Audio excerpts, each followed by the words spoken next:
You don't have to do it the unique way.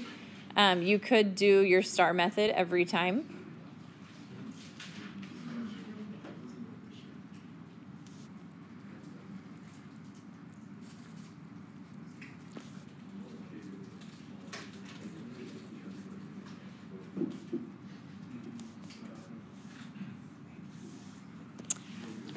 Okay, so here's how it's done.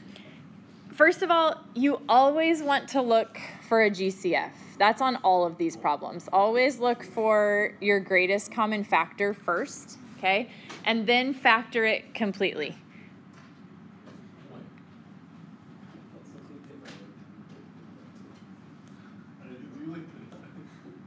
Okay, so that's your process on all of these problems. Factor out the greatest common factor if you can, then factor the problem completely from there. But I want to show you something first with this. Let's say you have something like this, x squared plus 8x plus 16, and I say factor completely. Okay, first of all, is there a GCF? Gentlemen, hang out with me. Right, there is no greatest common factor that will change anything, okay? So if I set this up as star method, we're saying what can we multiply to get 16 that we can add to get 8? Our A is 1. What would that be? 4 and 4. Okay, so notice what happens here. This is x plus 4 times x plus 4. Is there an easier way to say that? It's x plus 4 squared, okay? This is what we call a perfect square trinomial. Trinomial meaning you have 3 terms, right? Binomial is 2 terms. This is a trinomial, 3 terms. Here's how it goes with perfect square trinomials. You will have a squared plus 2bc plus b squared, okay? You can think of it like this. If I do a plus b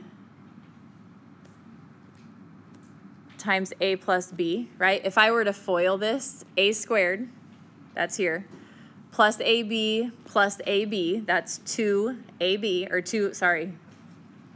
Oh, I wrote BC. Sorry, AB, not BC. That's going to really confuse you. AB. I take it back. So A times B plus A times B is 2AB. And then the last two, B times B, is B squared. Okay, so this is this, right? Well, the simpler way to write that is just A plus B squared. Okay, so you're going to start with something like this, and you're going to turn it into that without having to do the star. Okay, now you may do the star. Star will get you there, but it's just more work. If you can see it as a perfect square trinomial, run with that. Okay, here it is. Let's take a look. So example 1 here. We're going to do a bunch of these, so we're going to call this A. If I give you 49x squared plus 42x plus 9, okay? Here's the trigger that you should look for, how you can figure out this is what we want to do the perfect square trinomial on, okay? When you look at this problem, there is nothing that factors out of all 3 of those, right? And when I multiply them, I'm going to get a really big number. If you take a look at it and you go, oh, look, that's a perfect square. Oh, look, that's a perfect square. And when I take those perfect squares, add them together and multiply them together and then times 2, I get that number. That's your clue that this is a perfect square trinomial. So if you see a perfect square here and a perfect square here, then you should check, is this a perfect square trinomial? So if I take this, notice what's up here. This was a squared. In my binomial, I just get a, right? So right now 49 is a squared. So what is a? 7. 7. Okay. Now, we also have this x squared. What's the square root of x squared? X. So we attach the x to that. Okay. So take this term and square root it, right? Square root of 49 is 7. Square root of x squared is x. Then your last term. That's just a 9. So there's no variable with it right now. Square root of 9 is 3. We are adding. So we are adding, and you square that. Now check, did it work? 7 squared, 7x squared is 49x squared. Is it true that 2 times 7x times 3, this number right here, should be this number? It is. Okay? So that's how you can check that you have it right. It should be 2ab, right? If you look up at our perfect square trinomial setup. So you take the square root, add them together because it's addition in the problem, and you square that binomial. Let's try another one. But we don't have to do it. No, you can do it the longer way. You can set it up as star method, but it's just going to take you a long time. Okay, so you look at this problem, and you see I have a perfect square here, and I have a perfect square here. So take the square root of both of those. What is the square root of 25x squared? 5x. What's the square root of 4? 2. Now here's where you have to be careful. It is minus 20x. That means this is going to be minus, because if I take 5x minus 2 times 5x minus 2, that's what I get. 25x squared minus 10x is minus 20x. Then when I multiply those negatives, I get a positive 4, okay? So it's 5x minus 2. Don't forget the squared, and that would be your answer. Yeah? Are we going to get like plus 20x minus 4? No. Uh-huh. Yep. Yeah, with the perfect square trinomial, you can't have plus and then minus, or minus and then minus. It won't happen. Okay, this one. 100x squared minus 40x plus 4. Now, this one's a little bit tricky, because what did we say you always have to do first? Factor out the GCF, right? This one does have perfect squares. 10x and 2, right? If you square root both of those, but that's not your answer, okay? So you want to factor out the GCF first. What can you factor out of 140 and 4? You can factor out a 4 from all of those. So it's going to be 4 times 25x squared minus 10x plus 1. Now that is still a perfect square trinomial. You can still take the square root of both of these things. So 25x squared becomes what? 5x. 1 is just 1, right? The square root of 1 is 1. Are we adding or subtracting? You're subtracting, and we're squaring it. So this is your answer. Okay? Okay, one more of these, and then we're going to move on to a different one. Let's say you have 8y squared plus 56y plus 98. What do you do?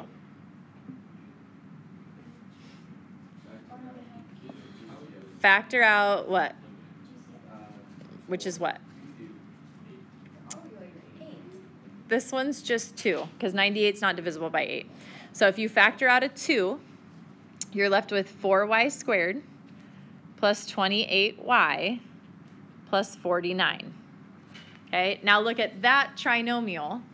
This is a perfect square. This is a perfect square. So you get 2 times, this would be 2y.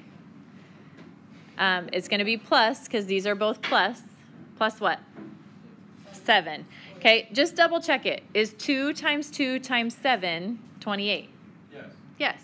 So then you're good. Don't forget to square it. And that is your answer. Okay? Please don't forget to square it. You square all of them because that's what it is. It's 2y plus 7 times 2y plus 7, right? So 2y plus 7 squared is how you'd write it. Okay. Next thing. Different type of problem now. Okay? You have x squared minus 144. Ooh, that was a good one. When you're thinking of your star here, what is this? Is that your A, B, or C? That's your C, right? There's no X attached to it. So, and there's your A here is 1, right? So that's negative 144 would be your number on top. These would both be 1s. What's your number on bottom right now? What's your B term? 0. It's 0, right? It's 0 times B would get you nothing in the middle there. So technically this is a 0. So what can you multiply to get negative 144 that you can add to get 0? Negative 12 and 12. So this becomes x minus 12 times x plus 12. Not 2, 12.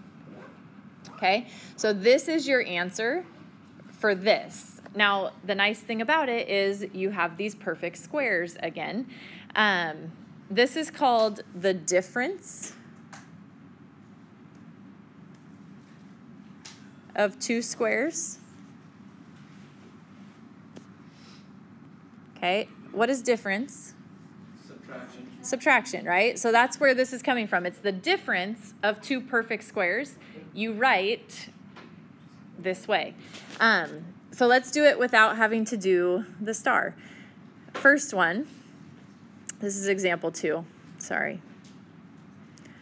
So the first one would be 4x squared minus 25. Can you factor out a greatest common factor? No.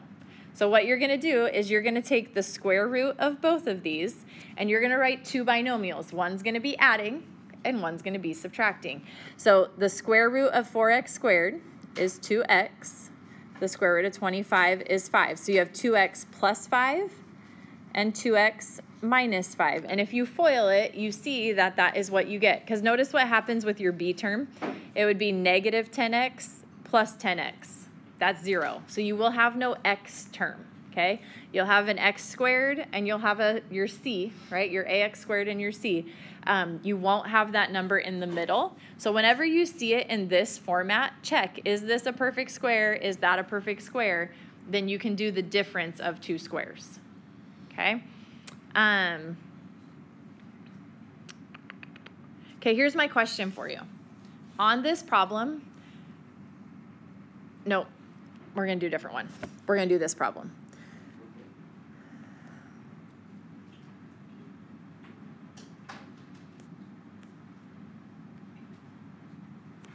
Okay, that's your setup. What do you do? Take out 25. Yes, okay. Absolutely factor out the GCF first. So if I take out a 25, I'm left with x squared minus 4. Okay, that means my answer is going to be 25 times, one of these is going to be plus, one of these is going to be minus, but it's going to be the same values in both. What is it? X plus 2 and x minus 2. Okay? Okay, now here's my question on this one. What if we didn't factor out the GCF?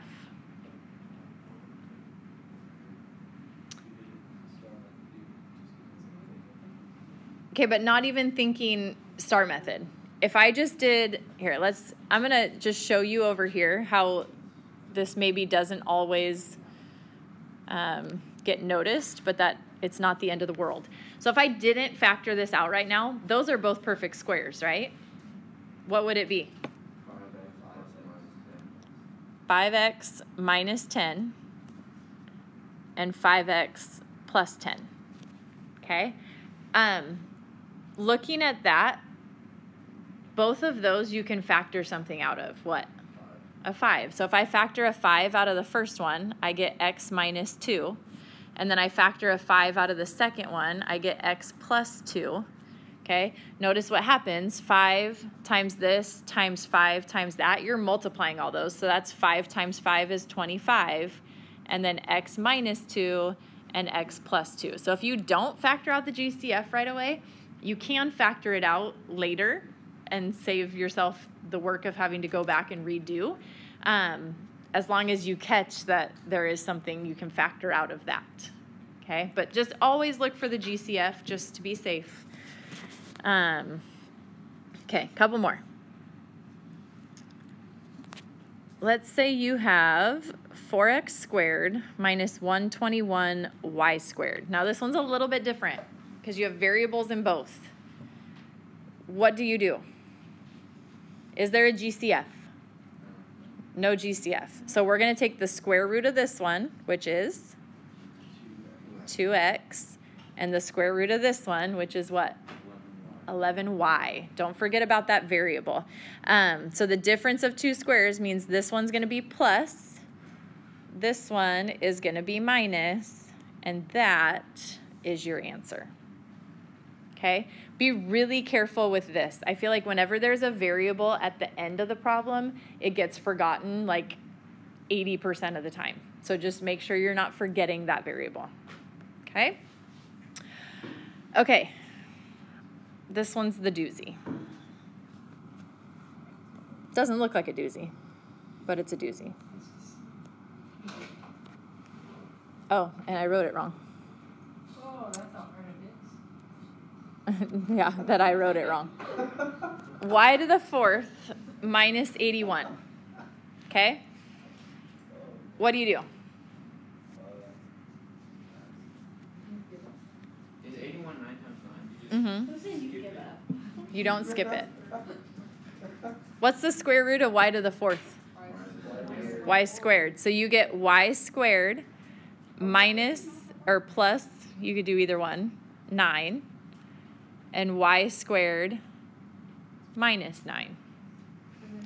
And that's where everyone wants to stop, right? But you can't stop there. Which one of these is still factorable? The y squared. Square root of both. The minus, right? We're doing differences, the difference of squares. So this is done. You can't do anything else to this one. If you try to do y plus 3, think about what that would get you. Y squared plus 6x plus 3, which is not this, or plus 9. But this one is still a difference of squares. So you take the square root of y and the square root of 9, and you take a difference of squares again, which means your answer is y squared plus 9 times y plus 3 times y minus 3. And those 3 can be written in any order. It doesn't have to be that the y squared plus 9 comes first. You can rearrange those. But if you see a difference of squares like you have here, you can keep factoring that, okay? But we can't keep factoring anything that has an addition? Not if it's y squared plus 9. If it was addition where there was a b term in between, you might be able to factor it more, but when there's no b term here, you can't factor that any further. People always want to say, yes, you can. It's y plus 3 squared. Well, think about what y plus 3 squared is. You get y squared plus 3y is plus 6y plus 9. So this is y plus 3 squared, which is not the same as that, right?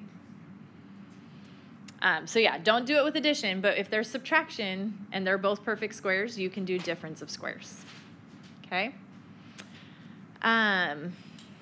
Which is my last thing. You just answered my little side note. In my notes, it actually says, side note, and here's what I wrote, 5x squared plus 500. If I say factor that, what do? Take out the 5. Take out the 5. You're left with x squared plus 100. And that's where you stop, because you cannot do a sum with perfect squares. Okay, so this would be your answer. Okay, any questions on that?